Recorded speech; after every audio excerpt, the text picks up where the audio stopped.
Today I'm going to be reviewing Rust-Oleum Rust Reformer. This is matte black, really easy to use. It does have a little safety cap on it. You just push on those and then it comes off. Just a normal little nozzle there. Works well, the matte black. I needed this for a storm door. I'm going to show you right here where I used it. Looks pretty good. I needed it black, so I wasn't really planning on painting it more.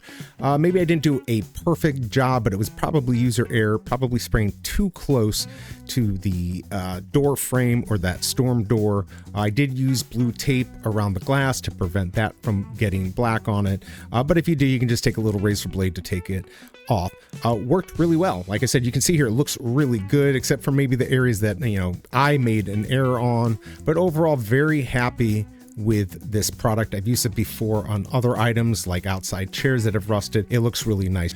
What's nice about this is an Amazon overall pick. In September of 2025, it sold over 7,000. So 7,000 of these cans were bought. It gets a 4.7 star rating, which I like. I like 4.4 or more, and it has over 10,400 reviews total. I hope this review helps, and I'll see you next time.